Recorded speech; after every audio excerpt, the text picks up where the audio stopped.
وزیر اعلیٰ بلوچستان میں سرفراز بگٹی کی زیر صدارت چیف منسٹر سیکریٹریٹ میں 10 سالہ ترقیاتی پلان سے متعلق اہم اجلاس منعقد ہوا، جس میں تعلیم، صحت، گورننس کی بہتری، بلدیاتی اداروں کی فعالیت، تعلیمی اداروں کے قیام جیسے منصوبوں پر غور کیا گیا۔ اجلاس میں اظہار خیال کرتے ہوئے وزیر اعلیٰ بلوچستان میں سرفراز بگٹی کا کہنا تھا کہ تعلیم کا فروغ حکومت کی اولین ترجیح ہے۔ تعلیم کے حوالے سے منصوبوں پر عمل درآمد میں کامیابی حاصل کر لی جائے تو صوبے میں اسکولوں سے باہر بچوں کی ایک بڑی تعداد کو تعلیمی سہولتیں فراہم کی جا سکیں گی۔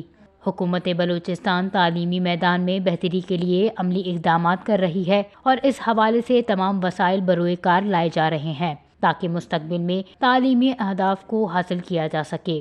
وزیر اعلیٰ بلوچستان کا مزید کہنا تھا کہ صحت اور گورننس کے شعبے میں بھی بہتری لانے کے لیے ٹھوس منصوبوں پر تیز رفتار پیش رفت ناگزیر ہے۔ بلدیاتی اداروں کی فعالیت کے حوالے سے سرفراز بگٹی کا کہنا تھا کہ ان اداروں کو مزید مستحکم بنانے کے لیے جامع حکمت عملی تیار کی جا رہی ہے تاکہ عوام کو مقامی سطح پر سہولیات کی فراہمی یقینی بنائی جا سکے۔ اجلاس میں ایڈیشنل چیف سیکریٹری ترقیات و منصوبہ بندی حافظ عبدالباسط نے مختلف منصوبوں پر بریفنگ دی۔ وزیر اعلیٰ بلوچستان نے ہدایت دی کہ تمام صوبوں کو شفافیت اور مؤثر حکمت عملی کے تحت مکمل کیا جائے تاکہ ترقیاتی عمل کے ثمرات عوام تک جلد از جلد پہنچ سکے۔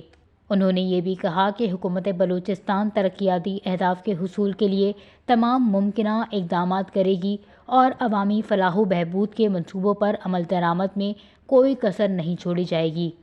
وش نیوز، کوئٹہ، بلوچستان۔